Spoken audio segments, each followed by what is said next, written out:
How we doing? How we doing? Oh, we're on the wrong sport. Austin Hedges homered? Oh, that just happened. Okay. So we originally scheduled this stream for 11, and that Lakers and Blazers game was a throwaway. So we came on a little bit earlier. So bear with me. Weird day, right? Huh? Giannis Antetokounmpo, 59 DKP, right? If you knew this morning that Giannis Antetokounmpo only gets you 59 DKP, you probably stay away from that. James Harden, 49. LeBron James, I don't even see him on this list. 29 DKP. How about Carmelo Anthony?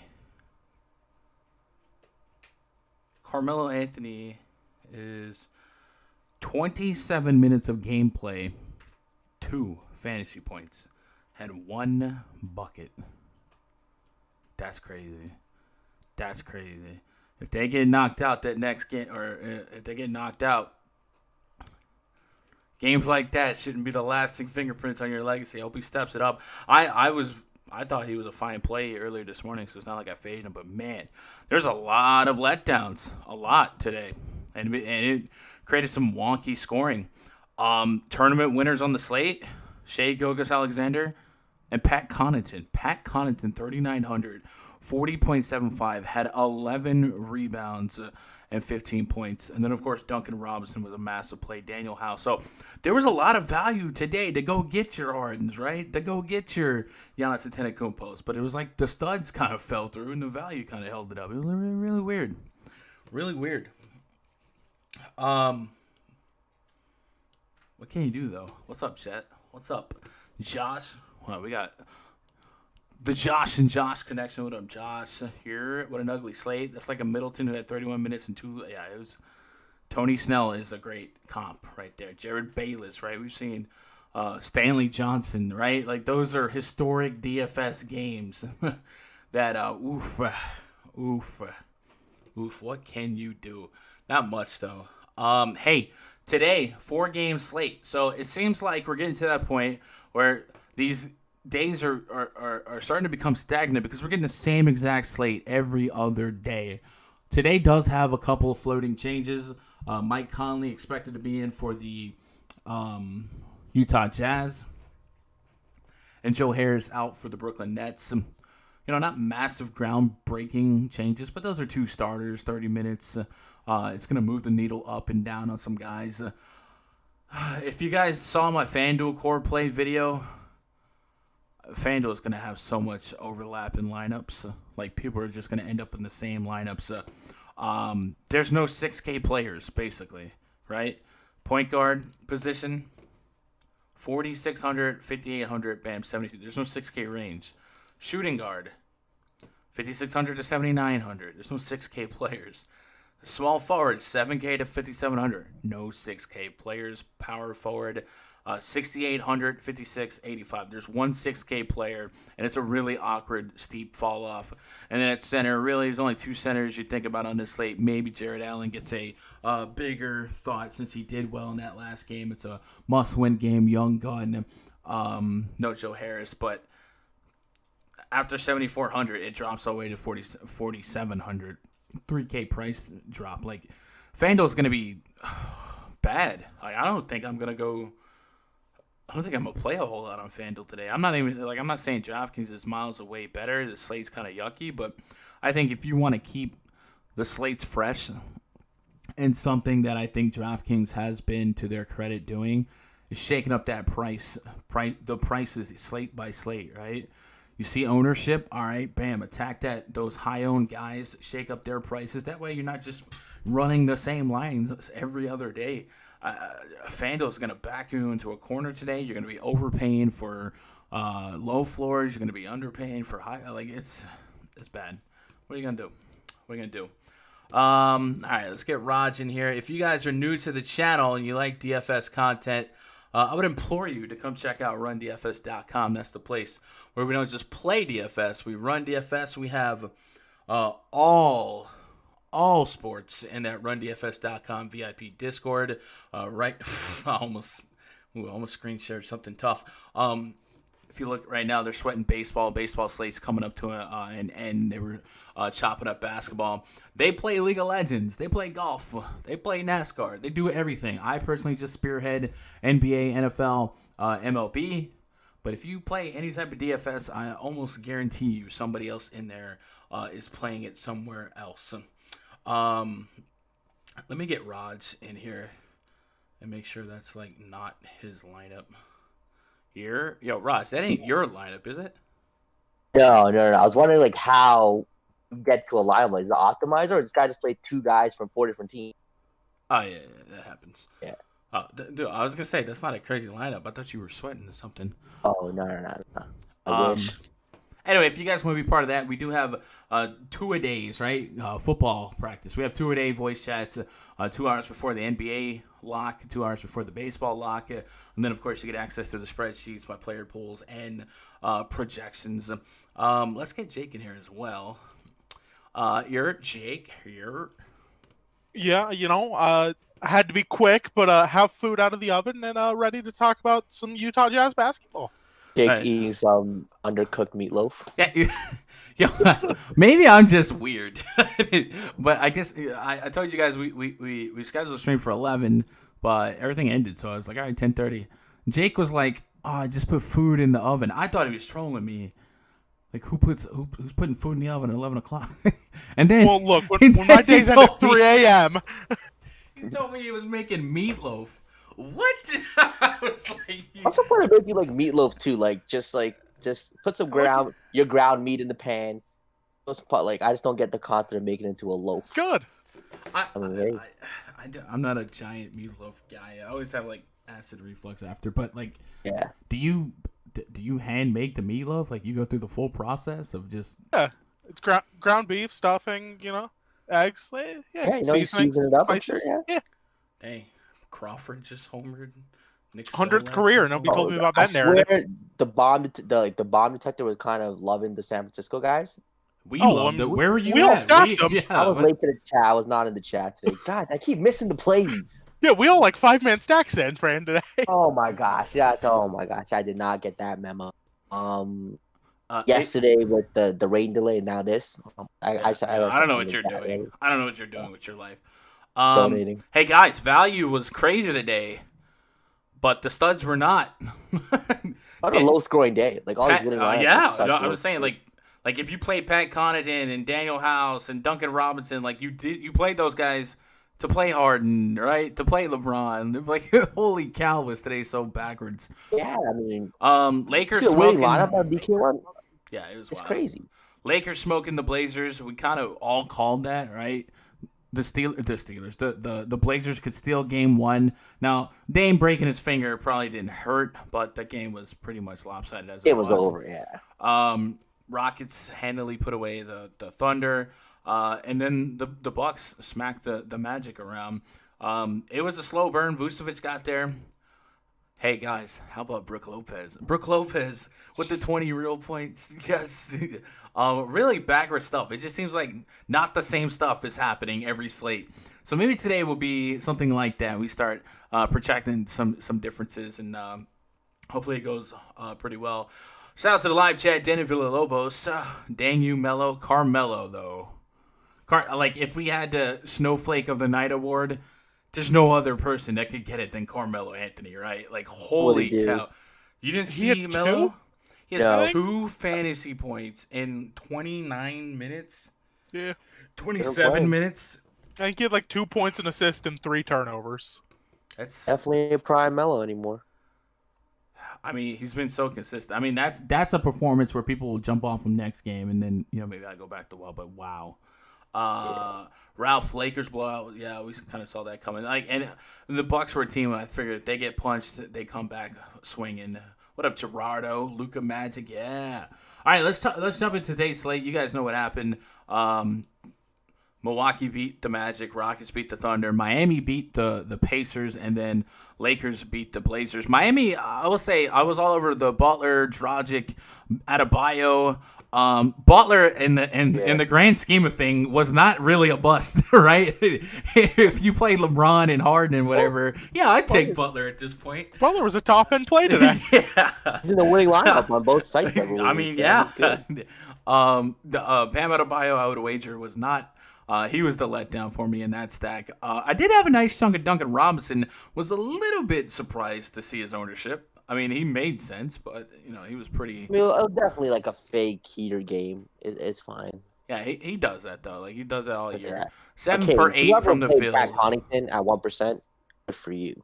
Yeah, that's some time machine stuff. Take some stones. Yeah.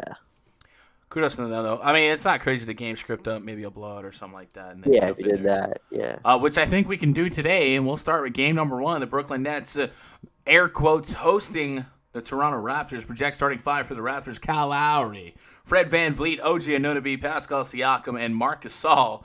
Taking on Karis LeVert, Garrett Temple, Timothy Luwawu, Cabarrot, Rodion Carew, and Jarrett Allen.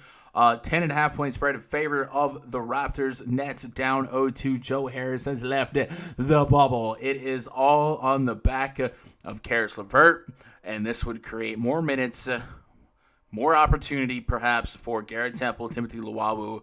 And then I think if you're really stretching it and you're making cases, maybe Tyler Johnson kind of slides in there as a risky but not asinine tournament shot in the dark.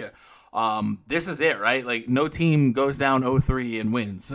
So, I think even in like a 20-point blowout, you'd see Karis LeVert out there. And I think at 8,100, his usage, his minutes will probably just be too high. So I can already project Karis LeVert to be one of my highest owned players. And then I'm looking at Temple and Luwawu on both sides. I mean, those are names that maybe, a month ago when we're ready for basketball to come back, like, we're like, oh, man, what are we going to play in the playoffs? Did we think we were going to go heavy on Garrett Temple and Timothy Luwawu? No, but I think I will probably have a big spattering of them. And then I guess it's worth considering Jarrett Allen for that same reason. He's going to have to put out the minutes. Last game, he had 15 rebounds. That's 2 games in a row with double-digit rebounds.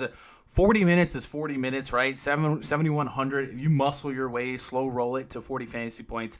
I guess you should be considered. Only took 9 field goal attempts. We know that this team limits a lot of points in the paint. Made 5 of them. He's going to be heavy on the dunks. So we're not really going to be looking at him to make a lot of real points, but I think the peripherals in 40 minutes for a guy with the play style of Jarrett Allen when it comes to rebounds and some blocks and stuff like that, I think it'll add up. And the 7,100 just to freshen things up. I'm going to open up a little bit to Jarrett Allen. On the Raptors side, the only guy I feel confident in right now is Fred VanVleet. 7,600 on DraftKings, 79 on FanDuel. It seems like there's not a game script here that puts VanVleet under 40 minutes outside of, knock on wood, injury. We've even seen him kind of like babysit during blowouts, and I think that would be the case again. Nick Nurse putting the foot on the throats and just getting the games done. Pascal Siakam, 7,300. I could see people, getting that hot hand touching the stove, backing down, but he projects well. Even Lowry at 7,800, same thing. He can get to 40. He's literally giving you 35 fantasy points past 3 games. I think I'm just done with Siakam. It's just annoying. Yeah, but that's 5 points from being a fine play. You know what I'm saying? Like, that's true, I guess, yeah. And then Serge Ibaka, I think, is the goldfish memory play here, especially if you think he blows out. Now, there's a couple game scripts here. One, if it really, really, really blew out, like 30 points, 5 minutes left, you just might see Rondé Hollis Jefferson and Chris Boucher and Terrence Davis, is that a guy? Norman Powell, maybe. Guys like that. But you have to get really creative in like 150 lineups to really fall back to that plan. But Serge Ibaka this season still averaging 34 fantasy points after a down game last time out. Got to 26 minutes. 25 to 26 minutes seems to be his plan. That's what he's going to get.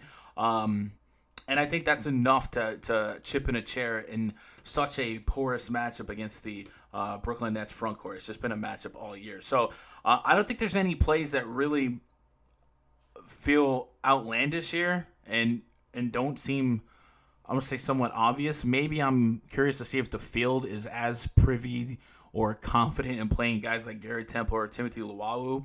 But for the most part, I don't know that there's any secrets in front of my face here. Rod, you're a Raptors guy.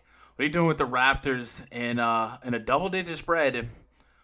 And we've seen games starting to get lopsided here. And this Nets, Nets were scrappy. No Joe Harris, right? Yeah, with no Joe Harris, it's kind of like Karis LeVert, ELC, and those guys have to have a big game to kind of keep this close. I will say this: Joe Harris, when I went to kind of replace those shots, Joe Harris wasn't that much of an impact last game as I thought. He took single-digit shots, all of them for downtown. He's definitely their best shooter, percentage-wise. But 14 real points in a game that was less than 10 points. It was a close game. It was a 5-point game. 14 real points in a 5-point game maybe is not that much of a discrepancy to make up. But still, if we think about the whole season sample size, that's one of your second. That's probably your on average your second highest scorer per game. So yeah, we're filling in the blanks there. But maybe we keep counting the Nets out and they keep surprising us. Remember, we won't forget that Bucks game and that last game they were scrappy too. So I don't know, man. I mean, just keep playing Fred VanVleet. The guy's just he's the guy for the Raptors right now. Just controlling the offense, taking shots. He's playmaking. I mean, he's just a guy. So you play him every single slate. It's just one of those things that I think he might be a 9K guy by the time these playoffs, just go to second round and stuff. He's just playing absurd. So keep playing VanVleet. The 7K price tag is not gonna last much longer. Keep rocking him. Serge Ibaka right back to the well. 26 minutes against the Nets. Take that all day, every day. Even Lowry, 7,800. With VanVleet playing so well, is his ceiling maybe not as high as it used to be? You could say that. But he still has those 50-point upside games in him. Take that. And Brooklyn, Harris LeVert, TLC. I'll probably have some Garrett Temple in there too with no Joe Harris. And he can come through for you. Am I going to play Jared Allen? Probably not. 7-1. I think I will. I think if you're giving me 40, no, it's not though. Jared Allen is 7K for 40 minutes. It's not a matchup I'm expecting him to drop 25 points on, 25 real points on. But if you get 40 minutes of a young guy who's motivated, I mean, let's not forget that earlier this season that there was murmurs from Kyrie saying that the Nets were one big man away. This could be Jared Allen's audition for a trade here. I'll tell you what, Marc Gasol is not that good anymore. Serge Ibaka is not exactly elite defensively. No. All year they've been fine. That's not the point I'm making. The point I'm making is 40 minutes of anybody, but an energetic, block happy, rebound getting big. I can forgive the fact if he's just gonna make 5. Rudy Gobert's a crossover. There was a stretch where he was where he was taking 8 field goal attempts a game, but he was just gonna go get a bunch of rebounds and blocks. He's not Rudy Gobert, but at 7-1 on a slate that really only has 2. He's been playing better than Rudy Gobert, seems like. Okay. I'm just saying, look at Rudy Gobert's rebounds the past 2 games. He's allergic to rebounds in the series. Yeah, that's what I'm saying. He's allergic to rebounds, so I'm just saying. I mean, Gobert's on a slate too, so it's Jokic and Embiid, right? But I'm just saying, if you're trying to get creative and look elsewhere, I think we've all passed the point of no return to playing Marc Gasol. Serge Ibaka, I still have a soft spot in my heart to play him. But Jared Allen is 71. I think I'm way more inclined to play Jared Allen today than I have been the last 2 slates, just because 40 minutes is 40 minutes. Now blocks can easily become fouls, but I'll have some Allen. He's not going to be in my tier. Joel Embiid we'll talk about, but he's obviously going to be my favorite on the ropes center option. Jake, any secret thoughts on this game that we haven't really? The one other name I'd throw out there is Tyler Johnson. Yeah. I see you have him projected for 28, but in that last game with Harris playing 39 minutes, he played 22 minutes. He took 10 shots. He's still relatively cheap at 4,200. It's not an elite play, but I do think there is upside there for his price if he's forced into almost 30 minutes. Yeah, he's another kind of veteran journeyman, and maybe he's looking for a mixtape to send out there. By the way, did you guys hear that the NBA might turn around on December 1st or early December? No, they want to move back the December 1st date so they can be more likely to get fans in stadiums. Yeah, they shut that report down real quick. They basically want fans to be there. But I mean, so if the NFL drops in September and they got 20-30% capacity and they're just letting that happen, I don't know. But I'm with that. I just when I saw that date, I was just like, what? They were aiming for December 1st, and I don't know how far back they move it back. What up? I Am King, Damron, Tyler Johnson, or Shake Milton. I'm scared to to read anything from Damron. I'm surprised he didn't say something about Shake My Johnson there, Tyler Johnson or Shake Milton. Don't worry. Okay, buddy, it's coming. What up, Gannon? What up, CJ? Audio's a bit behind for you. Anybody else having that issue? Or maybe it just looks like it. Just don't look at me, I guess. I did switch to Ethernet from Wi-Fi in the middle of the stream because I was gaming. Danny said, what was up with the 15-minute increase for Norman Powell from Game 1 to Game 2? Was it just a hot hand? 17 shots in Game 2? Seems like it. We can double-check the game flow here. Let's see. Norman Powell. 5 minutes. I mean, I want to say it looks like they went small. They got rid of Gasol. They downed Gasol's minutes because Norman Powell was on the court with all the regulars, and maybe Siakam was playing the 5. Because Gasol's minutes did drop. So I would assume. And I mean, this was a 4-quarter game. Yeah, if I'm reading between the lines, it just looks like they went small, and Siakam was playing 5. Which without Joe Harris, like unless they're, I mean, you can't play Krug's 30 minutes. That dude's just he fouls at such an insane rate in this series so far. They don't really have another big unless they want to throw Lance Thomas out there. And do you really want to throw Lance Thomas out there in a playoff game? I can see that happening again. Siakam playing the 5 for stretches. Yeah, against the Nets. Yeah, sure. Yeah. All right. What else we got, chat? Before we get out of here to the next one. Rods likes Van Vliet equals full fade. The run bad. What up, Philly? Way I'm running right now, I agree with you. It's bad. Why would you have a ton of George Hill? George Hill had a good first game. Josh. Why would I have Wesley Matthews? That's the real question. Yeah, I mean, I definitely ain't the guy in retro. I don't like the retro. I don't like that guy to be retro. Like people that will call me out on Twitter. Like, call me out in the middle of the game, bro. Call me out before the game. Don't wait till the game's over. Philly says I thought I got 20 out of George Hill. I don't think that's a crazy. I don't think you're crazy pre-flop. Raj pays more for Ibaka. Oh, God dang it. I forgot I decided in the voice chat it was a good idea to do 100% LeBron. I was heavy on LeBron, too. That game just didn't go. The Blazers, they ran out of gas a little bit faster than I thought they would. I thought they still fight in the losing games, but I guess, Damian Lillard getting injured also was a catalyst in that, and it was the Anthony Davis night.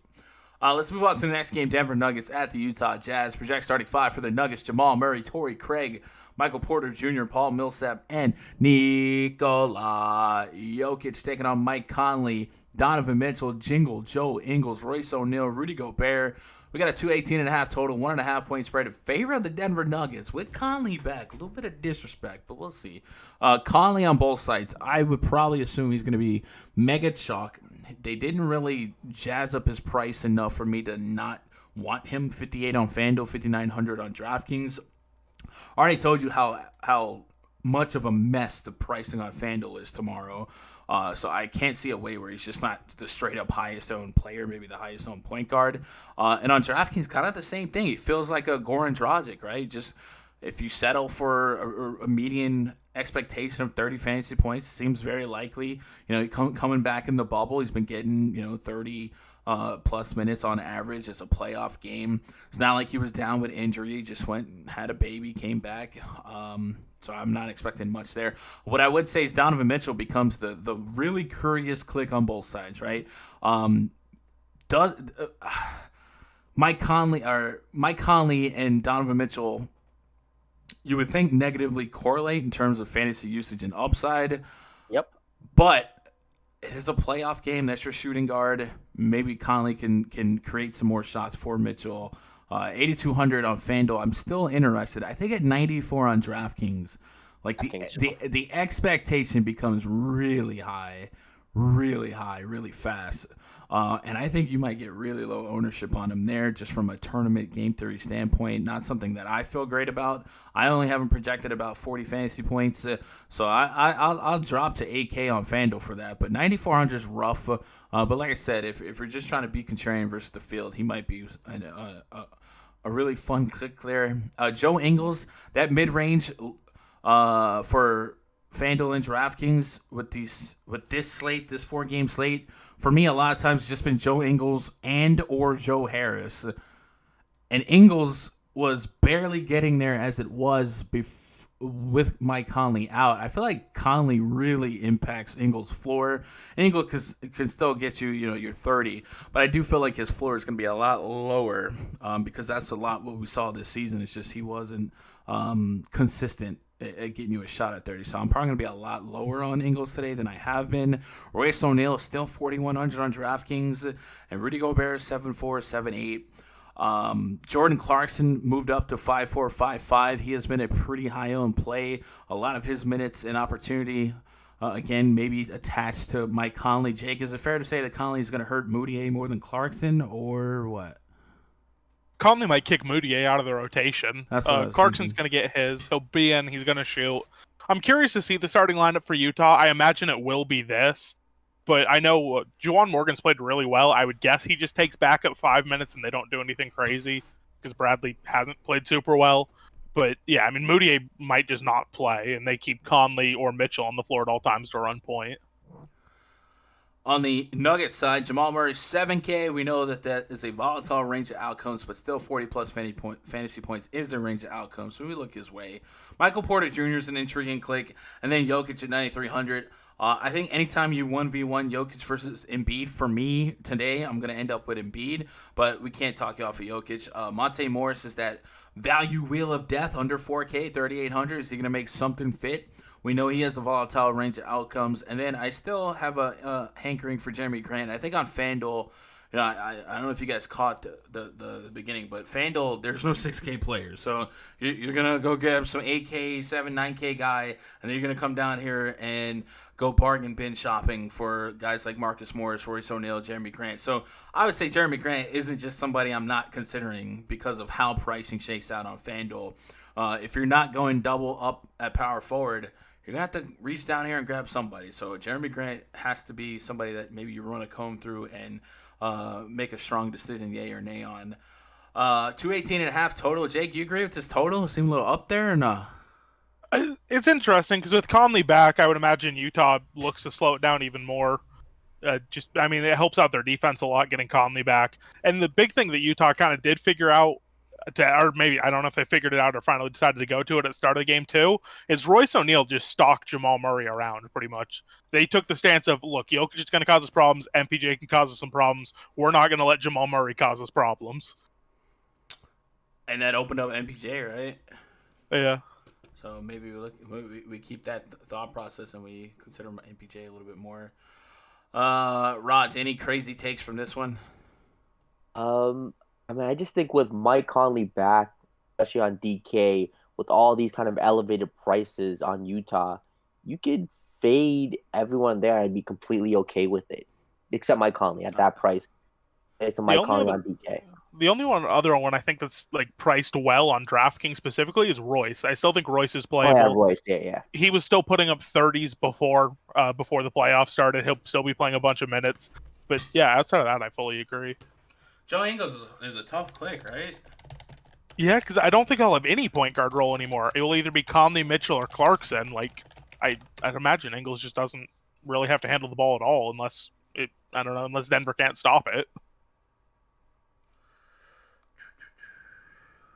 DK 26. There's a 38. That's that overtime game.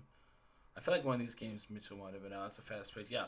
So I still think Ingles has a shot at like being a sneaky tournament play, but it's just the floor falls out. So he could still flirt with the 30s, but if he's got a floor of 15, like I wouldn't have as much. And I guess from where it stands now, we'd probably just take Luwawu and Garrett Temple. And feel like the floor is higher. Yeah. Yeah. Yeah. Chat, what do you guys got on this one? Raj, okay. God dang it, Damron. I gotta start reading these comments. What is he? No, Damron's an ultra troll, man. I think Damron's gonna settle down. He said he would. I like Damron. He's gonna get me banned. No monetization on this channel. Baby game for Mike Conley. It's a real thing. Even Rubio put up almost 70. Mike Trout, bro. Don't play Conley. I'm playing Conley, bro. Absolutely playing Conley. Like I said, Conley, like, don't expect 50, but if you play him like you play like a Goran Dragic or an Eric Bledsoe or somebody, you just know it's a stocking stuff for 30, right? Like, yeah, I'll take it. Yeah. Wouldn't like expect him to be the reason I win a tournament, but I don't really think his gameplay since coming back from the bubble. Yeah, he had a tough stretch to start the season, but his gameplay since coming back from the bubble is nice. Playing inspired basketball.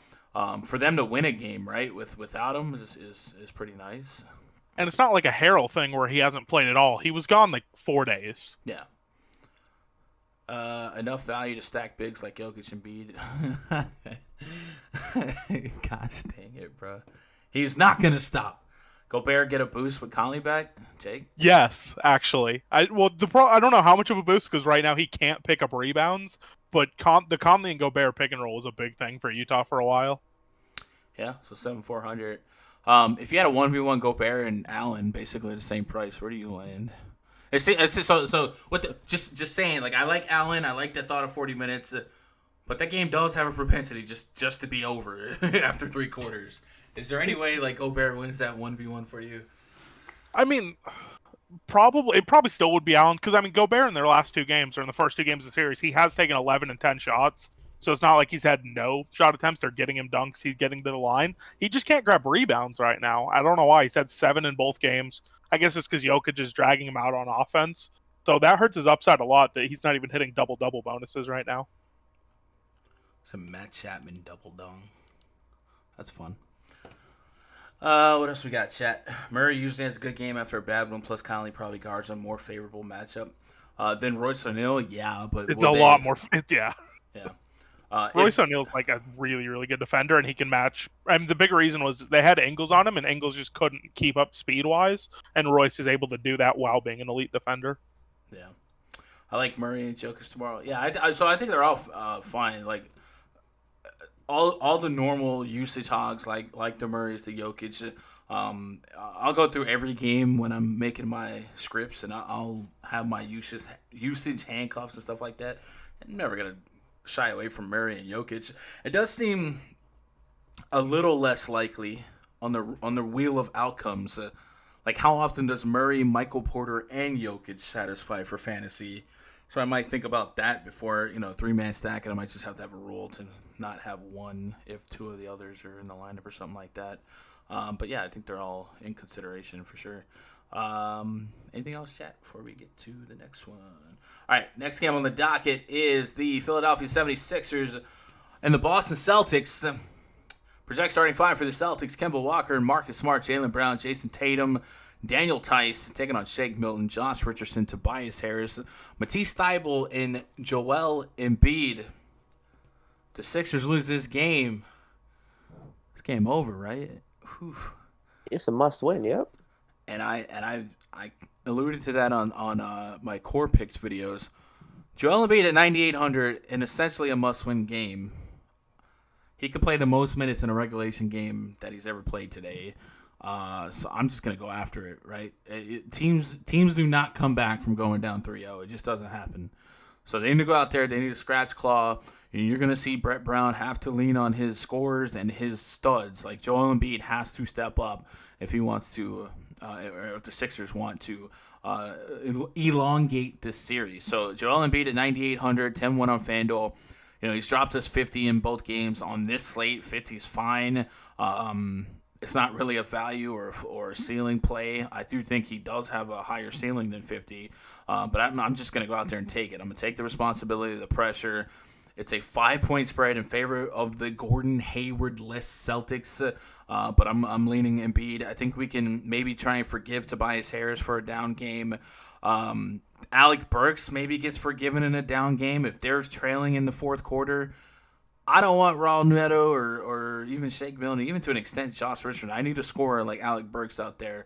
So maybe I go back to the well on him. Horford, still 5-2 on FanDuel. I'm done with that. Horford's dead. Yeah, it's like him and Marc Gasol just vanished so quickly. Yeah. On the Celtics side, Jason Tatum's price up $9K, 9,200. I still think 40 to 50 from him is a reasonable range of outcomes. Again, much like the Philadelphia 76ers will feel the pressure to win, the Celtics know going up 3-0 is huge. So I think they'll play this one as strong as they can, as long as they can. So I do like Tatum again, 9K. Maybe there's not a whole lot of value to fit him in there easily, but I just think the minutes are so high from him right now, and the floor is pretty high. Maybe I don't have him as a tier 1 like I did the other night, but we'll see. And same with Jaylen Brown, 7K, high minutes for him. You still feel like one of these games will be the Kemba game, and he's 6,600 on DraftKings. And that's cheap enough, chipping a chair for mid-30 fantasy points to satisfy your return on investment. But this was a guy that was once an 8K guard, and we would take the 40-plus from him out of him on a nightly basis. So as volatile as these playoffs have been so far on a day-to-day basis, where points just haven't been the same every game, maybe this is the Kemba game on DraftKings at 6-6, and maybe in tournaments he's worth having some exposure to. Raj, what do you do with this one? I feel like this is a game that I know the my game theory, but the prices actually make me think a little bit. I think Right? Tatum's probably going to be my highest owned guy. I just love him here. He drops 50 in basically a non-competitive game. I think Embiid and Philly show up here, give Tatum an extra 5 to 7 minutes, in games that matter. I just think he smashes here. He's right. I mean, obviously, I think Luka's the highest scorer on the slate, but Tatum's going to be really close. I wouldn't be shocked if he's the highest scorer on the slate. I just love Tatum in this spot. Give me Kemba Walker, too. Again, last game, bit of a blowout. He played 26 minutes. I immediately gotta wonder the correlation between Kemba and Tatum ceiling games. Yeah, I mean, I said, last game they played fine together. I Kemba guess just at played less these minutes. prices, it's not as Yeah, at these insane. prices, 6-6 Kemba, 9-2. If Kemba gets you 38, close to 40, Tatum gets you instead of 50 or 55, close to 60. Both, great in tournaments. So Tatum's 700 away or 600 away from Embiid. You think Tatum over Embiid that strongly? I mean, I love Embiid. Like this game. Oh, you just said he's your favorite play on the slate. Like you're just like, I feel like there's a wider range of outcomes. Yeah. I mean, Embiid's also center only. Like I said, there's a couple other centers you could play. Yeah, I'm just high on Tatum. He's been playing well in the playoffs, doing it all. Embiid's looked fine. He's kind of not looked the sharpest. Jason Tatum's not going to shoot 66% from three, is he? On 12 attempts. No, but he's gonna get you. He's gonna stuff the stat sheet. He's still gonna score buckets. I just think so. I like it. I like Tatum too. Like, that's not what I'm getting at, but I feel like there is a stronger chance of 40 in one of these games. But I guess he did that in 31 minutes. So that's what I'm saying. And he's done it both ways. He shot 40. He went 2 for 5 in the last game, put up 57 or game 1. Yeah, 13 rebounds. Just make up your mind. What are you? 13 rebounds, 3 blocks, and the next game he just turned into Steph Curry. That's crazy. No, I'm all about Tatum today. I was just wondering in a vacuum there because you said he was your favorite play on the slate. I just felt like on the roast. I know this is not an elimination game, but it's an elimination game for Joel Embiid, right? So I just feel like they're gonna have to put up the biggest fight that he's ever put up. So I guess Tatum versus Embiid running them back at each other will be a common correlation in my lineups today. Jaylen Brown, Kemba, Raj, like where are you at on those two? I guess you're high on Kemba. Jaylen Brown 7,200. He's still playing really deep minutes, like close to 40, right? In competitive Yeah, you're gonna games. have all of them. Those three big time Boston guys. Rotate them in. Probably my third highest owned out of the 3 guys, just because of pricing. Kemba's 600 cheaper, has the ball in his hands more. But don't hate Jaylen Brown again. He played 28 minutes. You give him. I mean, I could see a world where all 3 of those Boston guys, all 3 hit value, maybe 2 kind of exceed and get you that tournament value. Yeah. All 3 will get you like 4 to 5x. Alec Burks, what are we doing? I'm just saying, if your game, here's the game script, right? Sixers are down 15 in the fourth quarter. You got to get Thibault the F out of there, right? Like, you got to get these defenders out of there. You got to put some scores. Like, Alec Burks, I feel like I can game script him in there for tournaments. I know it's not a comfortable click. You playing Alec Burks? Is he the 100K guy? Alec Burks shot so bad last game they put Raul Neto in. One of those. I imagine that doesn't stick, but that's why Burks had less minutes last game, was because Neto ended up playing 15 because Burks went 1 for 8 from the floor. Yeah, and then you see like the game prior. I kind of feel like this is a spot where I'm going to treat it like the Serge Ibaka, right? I got to have goldfish memory. I'm not saying Alec Burks is going to be a core play for me, but if I'm game scripting them to fight for their lives, I need scorers. And I know Alec Burks can score. So he's 4.1K, not 3K, but throw him on the 3K wheel of death, and he's definitely value. Yeah, no, 100%. Chat, what do you guys got here? I mean, we can't move on just yet. Oh. We got to talk about your boy. Is he playable? Canner? Oh, boy. Yeah. No. Normally, yes, but Boban's on the slate, so no. Oh, okay. Bro, I love Boban, but the people that played Boban last game, oh my god, bro. My man played 10 minutes, 9 minutes, got 25. I know that's what Boban does, but holy cow, is that not like the nut range of outcome for 9 minutes, bro? Yeah. Oh my goodness. I could see Tobias Harris being like sneaky here in the sense, it's a do or die game, maybe being a little more aggressive. He still played 35 minutes and took 15 shots. He just couldn't hit the broadside of a barn. There it is. He's gonna shoot himself out of it one of these days. Let's see. Rudy was close to 10K all season. His rebounds won't stay low. I think it was like a double-double log. I think it was more of an 8K average, but I get what you're saying, Lonzo. I like Murray and Jokic tomorrow. Yep. This might be the best fantasy game of the day. Jazz Nuggets. I guess in terms of minute predictive value, but I think it does have a lot of volatility. Like 9K Donovan Mitchell can go so many ways. Again, it says, say you use an optimizer for 150 lines, and you got some MPJ, Murray, and Jokic, but you don't want all three in the same line. Is there a way you tell the optimizer that or no? Well, that would really just depend on your optimizer. There are definitely some optimizers where you can set rules that if X and X is in this lineup, no X, or even if you can just say no more than 2 Nuggets in a lineup. So yeah, you could set it, but I can't speak on behalf of whatever optimizer you're using. Several different optimizers have different features. Brett Brown must be out the door after this series. Can't predict the rotations right now. I feel like you have to give some credence to the Ben Simmons injury. Is Brett Brown the reason behind the Al Horford contract? I don't know if he is or isn't. But those are probably the two biggest things. The Al Horford contract is going to hurt for a while.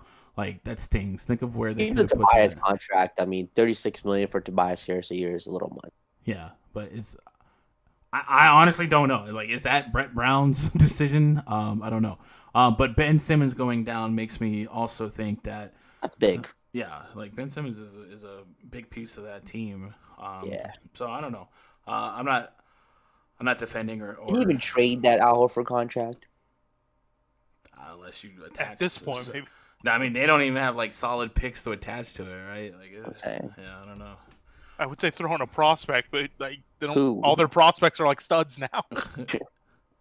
OJ says, I think Philly gets blown out. They want to go home, get out the bubble. I mean, that's kind of hard to just put that on them. I feel like that's not fair to think. At some point, you got to have some pride. I feel like Embiid's not going to just roll over. Yeah. Kemba overrated, no peripherals. He's a 6K player. I don't think he's over or under. He's just an extremely volatile range of outcome player. He hasn't had 40 fantasy points in like a year.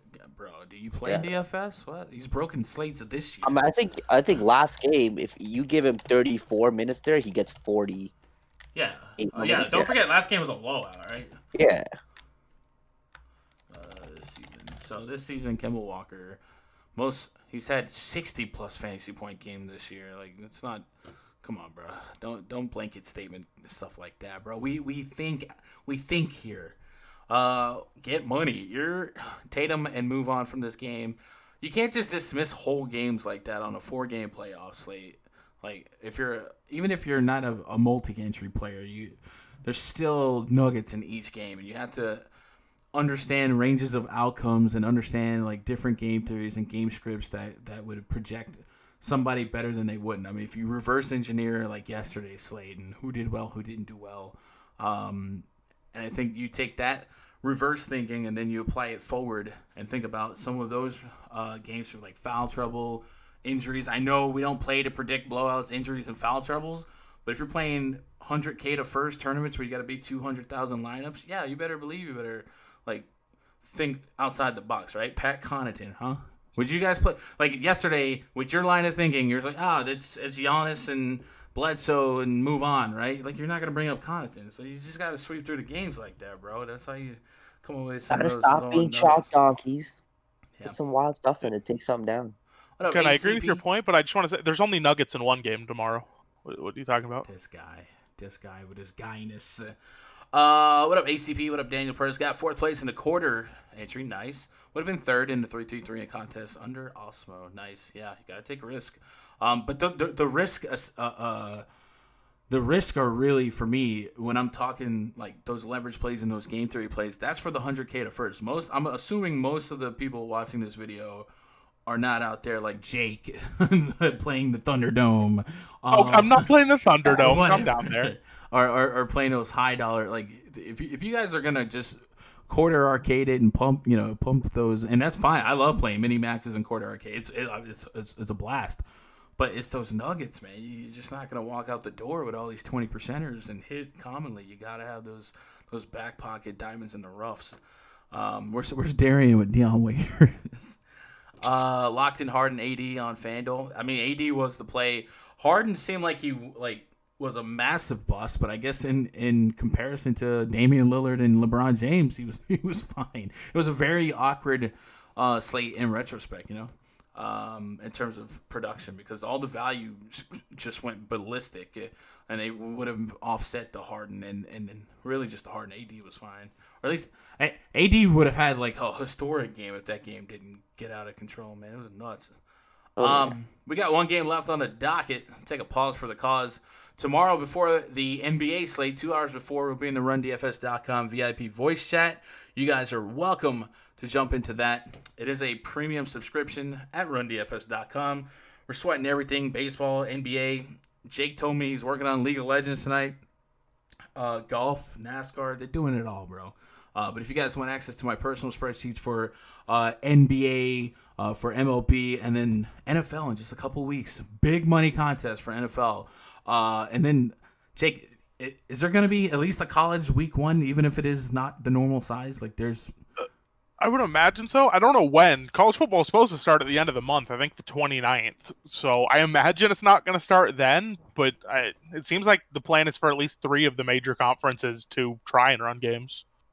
So we might have some college football. So if you guys want access to all that, go to RunDFS.com, make yourself an account, check out VIP passes, try out the week pass, $25, less than $5 a day, 2-a-day voice chats, spreadsheets for both MLB and NBA right now. NFL's around the corner. I think it's well worth it. Everyone that's there just seems like they're lifers. The recidivism is high. So go check it out. Main event tonight, Mavericks and the Clippers. Project starting 5 for the Clippers. Patrick Beverley, maybe not. We have him questionable. He missed that last game.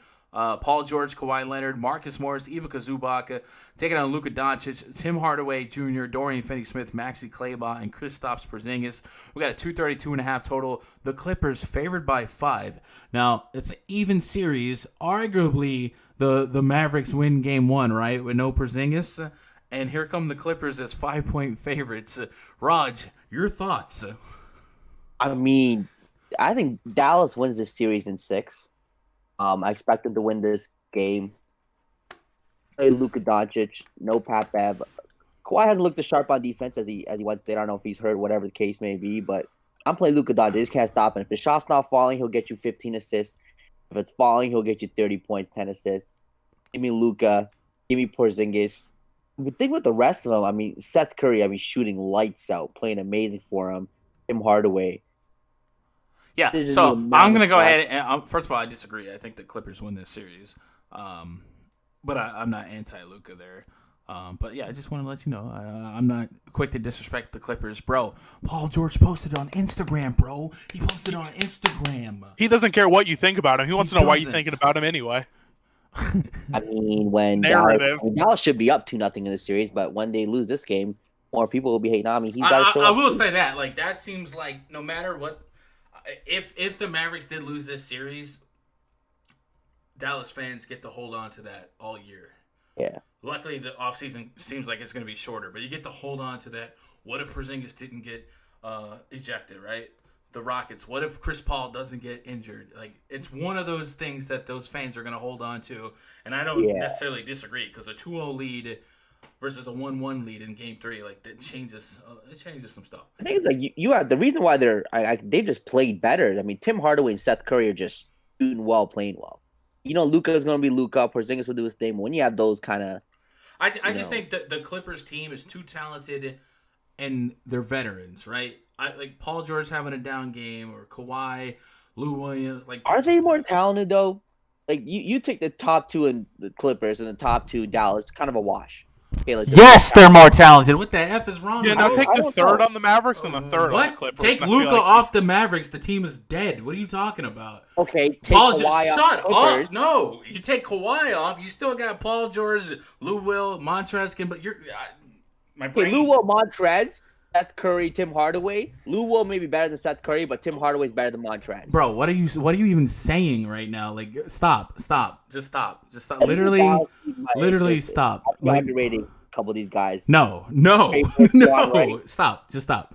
Anyway, Drake is like Lou Will. Lou stop. Will's not all that great. But continue. Whoa, wait. I've never been a big fan of Lou Will. I mean, he just comes out there, chucks, gets you points, whatever. What? Bro, he's one of the purest, best.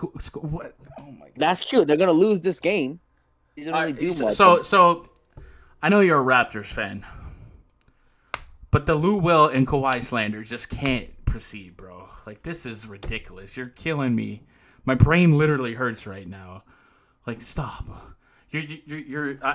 I love Luka as much as the next guy, but Luka goes down. The Mavericks don't have a chance in this series. Like, just stop kidding yourself. they don't. They If don't have a chance. If Paul George goes down, the Clippers are still in it. If Kawhi Luka goes, and Kawhi go down, if Luka and Kawhi go down, yeah. no, stop. Just No, stop. I think we Literally, close. I don't stop. know. Stop what you're doing. This is dumb. So Patrick Beverley's something to watch here. He's out.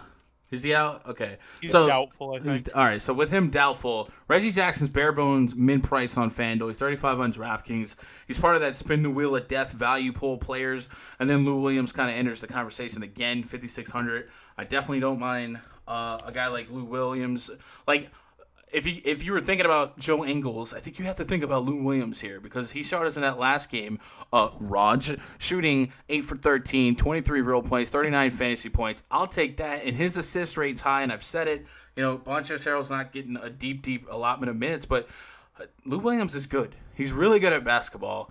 Unlike some thoughts, I guess you could call them from He's somebody above else. average. Yes, he is. Like, well, I mean, you just said he was garbage like a minute ago. Garbage is a strong word. Above average.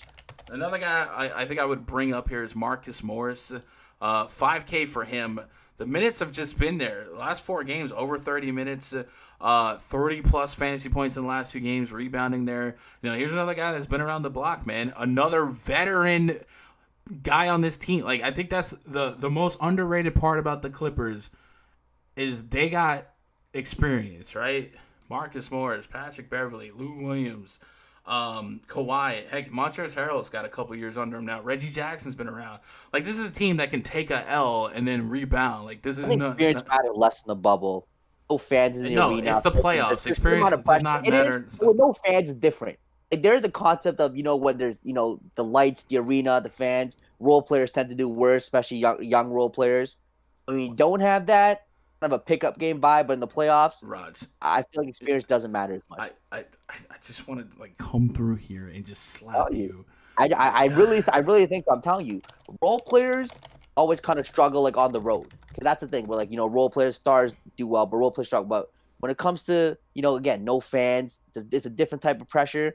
I think some of these young guys will still step up, and the experience doesn't matter as much. All right, We're gonna see. I agree with your sentiment that things are a lot different in the bubble and no fans changes things. I don't agree that experience doesn't matter. The only thing I would say that no fans changes is being a number 1 seed suddenly means nothing, right? Yeah. It's one thing if Golden State has a 7-game series in Oracle or something like the fans. Yeah, that's an energy that's just palpable and you can't quantify. But what you're saying is no. I think it's. I mean, a guy like I said, I think a guy like Tim Hardaway, who or even Seth Curry might because they're younger. Might have froze up when fourth quarter games close, fans yelling everything. But when it's just an empty gym, you're a pure shooter. It's a clean shot. See, if that's the case you're running with, I think it helps the Clippers because Paul George can't have 20,000 fans chanting "push off P" at him every time he touches the ball. Yeah. All right. This is the most brain numbing conversation, Raj. Oh my god. Jake, Luka and Porzingis. The Porzingis down to 85 on both sides. The power forward's really rough to navigate. And then Luka's at 10-8, 10-5. If Luka drops on this slate, looking at all the other options, Embiid, Kawhi, like there's not a whole lot of studs. If Luka drops 60, is he in the winning lineup today? I mean, I don't know. It's close because I think Luka can drop 60 here, but I mean, I hate to agree with Raj, especially with his current streak. But I mean, Tatum's dropped 50. He could drop 60 here. Embiid and Jokic, same thing. They're great spots for both of them. Like, if Embiid, Jokic, and Tatum all drop like 55 and Luka drops 60, at the price decrease, you probably just want two of the other guys. Yeah. That's what I'm kind of thinking. Like, I go get, like, if that extra couple hundred is the difference in me having, like, an Embiid, Tatum, or something like that, I'm there. But if Luka has one of those 70-plussers, then we're a little bit in trouble. Again, we can't overreact to that far right column because the minutes was at 28. In a competitive game, which I think it will be, we're probably pushing 38 minutes, incredibly high usage, does everything. He did have 5 fouls in 28 minutes, so that's something to keep an eye on. But yeah, 10-8 is just one of the highest floor, highest ceiling plays. But if he only got 50 to 60, there's certainly a range of outcomes where in lineups that featured LeVert, Embiid, Van Vliet, you know what I'm saying? Like, I feel like you're not getting those three guys in a Luka lineup. More Definitely want often like than a 65 from Luka today. And Van Vliet himself has flashed 60 upside. not. Yeah. Facts. I'm scared to click on this chat after that conversation, Raj. I want to bring up one more person specifically for DraftKings here because I don't know his FanDuel price, but it is Montrezl Harrell. He kind of got brought up in passing. He was up to 22 minutes last game. He didn't have a great game, but he's down to 4,100 on DraftKings. If Harrell's getting 25 minutes now and he is ready to go, I mean, he hasn't had good games, but we know what Harrell can do at any point, and 4,100 is really cheap. Yeah, I'd be a buyer. I definitely don't mind. Yeah, I think the chat's gonna agree with me that Dallas is gonna win this series. Shock the world. I don't Explode think they will, bit. but okay. Chat, if you think the Clippers win the series, hit that thumbs up. If you think Dallas is the Shut winner, up. If you think Dallas wins the series, Right. hit thumbs up. Ether says Clippers in 5, easy work. Yeah, if your life was on it, would you really take the Mavs to win, Raj? I mean, yup. I'm telling you, the Mavs are gonna win this. You're It's- dead. You're dead. You're literally dead. You're no longer going to They shot the world. exist. I'm gonna see what odds are. I'm about to put 100 on the Mavs to win this series. There's going to be Chat, a really good podcast We're about to back in about him a into. week. Yeah, we're about to back him into a corner, bro. Go take a series odds $100 bet on the Mavs, bro, and you would be able to victory lap. I will literally. I'll give you an hour of airtime on this channel, bro. Like you can. I'm going to find it. Hold on. Yeah, give me that Bet365 number right here. Dallas is nice, but LA has the most stacked roster in NBA. That's where I'm at, Mike. I think it's overreactions to one game is whatever. Like One game, those 2 games. I mean, sure. Like I know Porzingis got ejected that game, but can you guarantee that the Mavs win that game? You can't. I mean, I guarantee the Mavs win tomorrow or today. It's Friday already, but yeah. Wait. You guarantee the Mavs win today? Yeah, the Mavs are winning Game 3. How much you want to bet? You want to put some on it? Let's go. Usual 20. Usual 20. Canadian, this third peg. American, that's the odds. You give me American, I give you Canadian. No odds, dog. Odds. You're for sure, dude. I'd even take a series bet with you right now. Yeah, okay. But you 20 probably minutes. get better odds from a sports book than me on a series What's bet. sportsbook say, Jay? What's the sportsbook Yeah, say? you probably definitely get If you close want enough. Mavs, the book I just looked at first, Mavs plus 260 to win the series. Dude, 260. If you're that confident, go slap a hundo on that. If you want to bet them in 5, it's plus 1,600 Mavs in 5. Yeah, I wouldn't do that. Ooh. So This in guy. 6 it's 260, but 5 it's 1,500. 1,600 and 6 is 800, 7 is 600. Just because you're Okay. betting the specific outcome. Okay, gotcha. I might put it in both then, at 5 and 6. Chat, I muted Yeah. my Discord. He can't hear me. I feel like we should just pressure him into making the dumbest Mavs bet ever. And It's gonna shock the world. Guys, stop he can't. disrespecting Luka. You're dumb. You're dumb. You can't hear me. You're dumb. Anyway, Raj. Looking at the live chat, does Montrezl get more minutes? Yes, it looks like it. Mavs beat the Bucks and 76ers on the roads without Luka. They're certainly not dead if he's off. I'm not writing off the Mavs, right? Yes, I know what you're talking about. Porzingis and like Tim Hardaway went into Milwaukee. They shocked the Bucks. The Bucks have been the victim of a lot of shocks this season. They seem to play down to opponents when it's not there. But yeah, you guys seem to have forgotten about the 2-time Finals MVP off the 3 times on 3 different teams. Talking about Kawhi, I haven't forgot. One guy seemed to forget. Josh Jennings, why did Wright get an increase in minutes last game? DeLon Wright, it was a blowout, right? Almost in fourth quarter. Yeah, the game was over basically in the first. Leonard has one Finals MVP where he averaged 14 points. Please stop. How are you going to insult the Raptors' great Kawhi Leonard? Like I'm telling you, Kawhi literally got your team a ring, and like the next year you can't be bothered with him. Like wow. I mean, wow. like I said, no, his carrying the Raptors a little overrated. He was a part of a team. He was the lead guy, but let's not act like he was carrying a bunch of scrubs. Just stop. Lock is Tatum. Yeah, I'm with you, Mike. With Pat Bev doubtful, is really good for Luka if he's out. Yeah, it's definitely better for Luka if there's no Patrick Beverly. But by the way, Reggie Jackson was he wasn't a great player, right? 35. No. But he comes back to us at 26 minutes ish. At bare bones min price on FanDuel. Now, like I said, FanDuel doesn't have like a lot of 6K mid-tier guys, so I don't know that I'm forcing in a shot at him. But he is there, and they didn't adjust his price, knowing that potential minutes are coming his way. So just kind of somebody to keep in the back of your mind.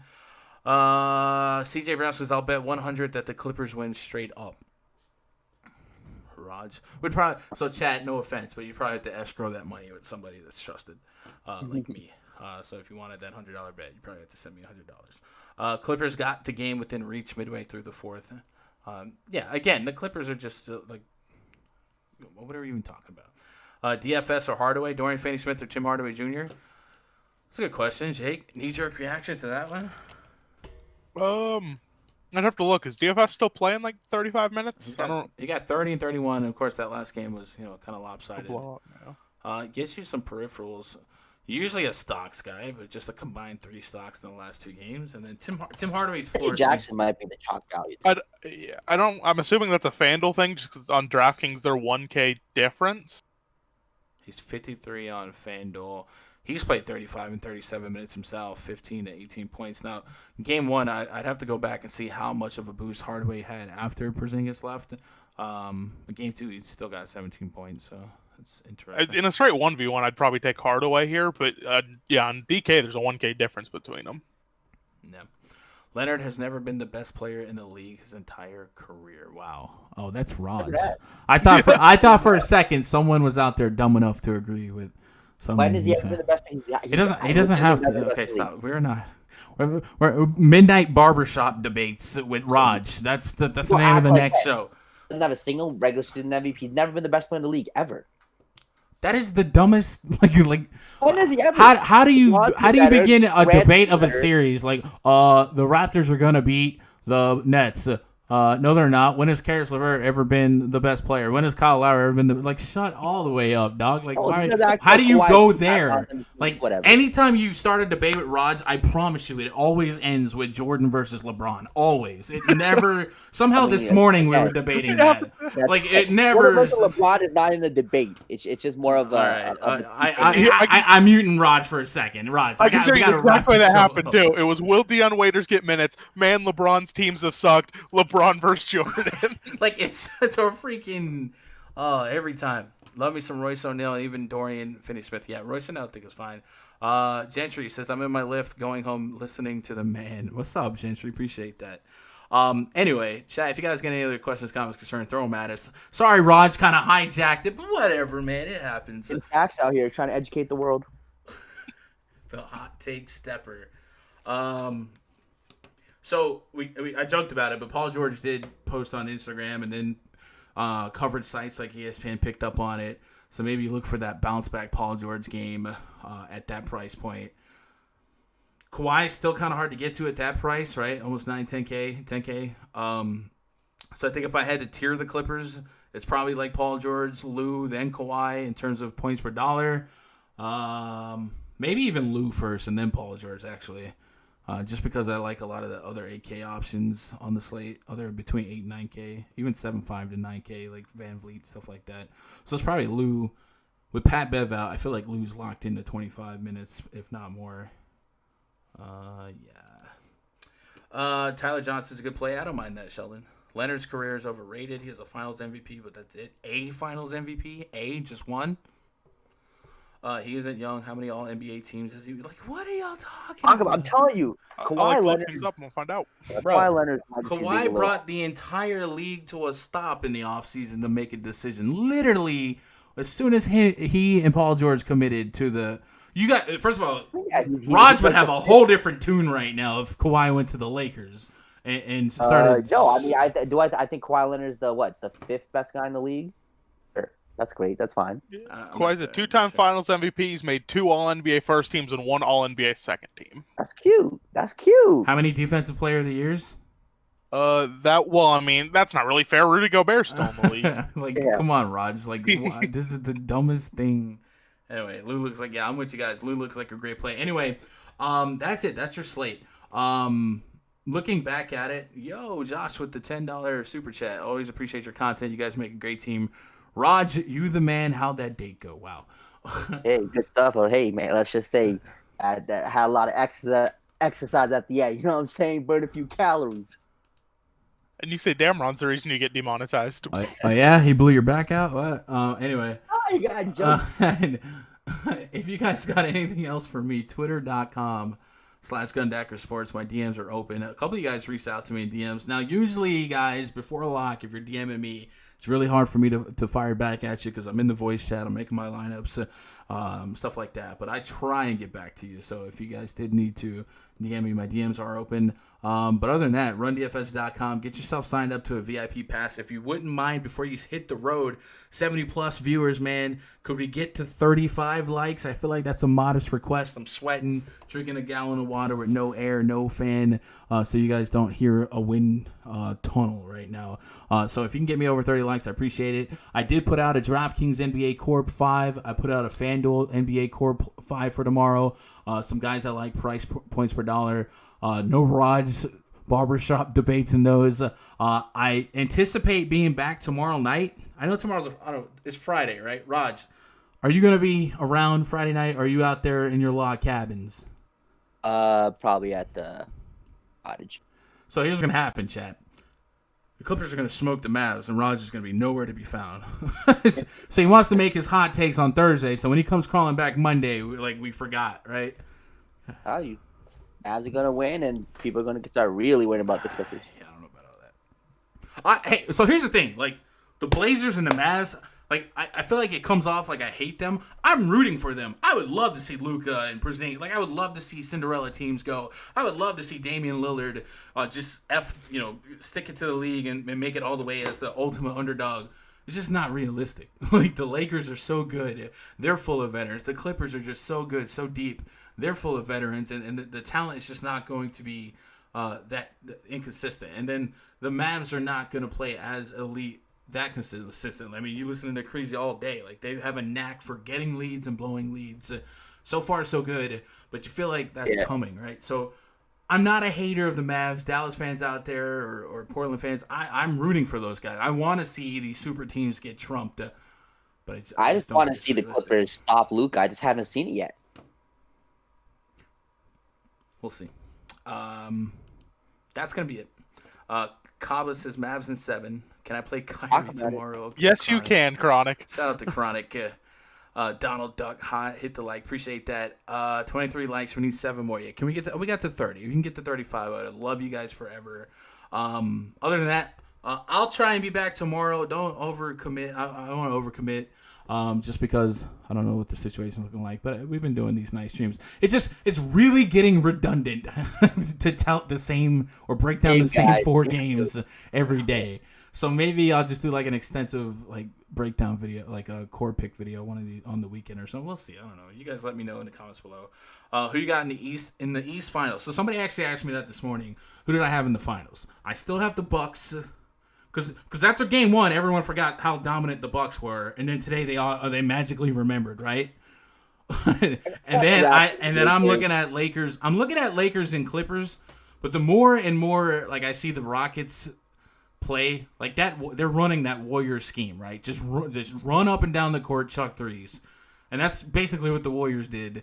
Maybe they don't have as versatile defense, but for them to do what they're doing without Russell Westbrook, some people might argue Westbrook would hurt that style, but I think whenever they got rid of Capella, everyone doubted it, but it's been working.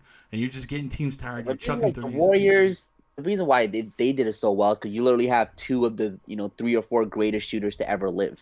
Right, And but I get that. But yeah. still, if you got guys that can shoot over 35% consistently, like Gordon, like Harden, you could pull it off. But so I'm starting to think there's a greater chance for the Rockets than I had them at.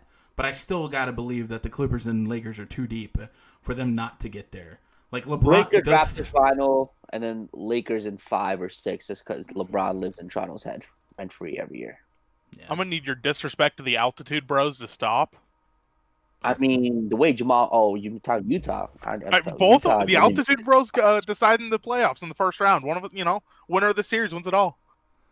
Denver's interesting, but NBA 2 years away. Sammy says, which power forward do you see going crazy in Cavs games tomorrow? So if you're talking about FanDuel, it's Tatum. Actually, it's probably Tatum on any site for me. Tatum's probably higher than Porzingis in cash anyway, even though the price is it's Tatum. Tatum's probably the only stud power forward. 80 to the locker room will happen soon. It happens all the time, but he comes right back out. That 80 injury crap is so played out. No, AD's good. There's no fans to dive into anymore. If you honestly look at AD's history, and I don't want to drag the stream on, but there was really just one season where he was really missing games for injuries, and then one season he was basically holding out, so that doesn't count. All that meme stuff is stemming from one glass year. Ever since then, half the times he goes to the locker room this year, he comes out and breaks the slate. It's just not a thing. It's a very DFS thing too, because you're playing him oh man, my his lineup's perfect, but AD's hurt. Very DFS thing too. Curious to see if AD makes it to the entire playout. I feel like AD is not as injury prone as the meme makes it out to be. Is Rudy the best center play considering the price difference between him, Jokic, and Embiid? So we did mention that Rudy does get an arrow up with Mike Conley back, but I don't think I make him the best play. I still think Embiid is my best play. AD, though, has been probably for 2 years. He's played most of the game. He has. Look at the seasons the last couple of seasons. Outside of 1 year and then 1 year where he was sitting out, he's put 75-plus games in most of those seasons, right? I don't know. It is a meme. It's definitely a meme. You guys go take some time. Go look at AD's career splits and look at how many games per season he's played and the minutes per game. Rondo is on the horizon for the Lakers. Let's not sleep on that. Okay, let's end this stream. Gosh darn it. They're rooting for the Lakers, but they actually might need Rondo with how their offense is flowing. I'm telling you, playoff Rondo. Chat, I hope you guys win a whole bunch of money tomorrow. I hope you guys hit that thumbs up. If you're not subscribed to the channel, subscribe. I'm going to try and come up with some NFL content within the next week. I would love to know your guys' wants for content. I'm not talking about weekly picks. I'm talking about if I did a quick team-by-team update, to get you guys acclimated with the new rosters or something like that. If I could squeeze something like that into under 40 minutes, would that be something you'd watch? Strategy video, something like that. Tweet at me, let me know what you might be interested in hearing. Obviously, we'll have the pick videos and the breakdowns and stuff like that. But I do think there's a market for other NFL DFS content as of now. So look out for that in the coming weeks. You guys have been killing it. This channel is probably going to get to 5K subs. I'm going to say it. I think before Monday, maybe not this Monday, before next Monday, I think we're over 5K subs.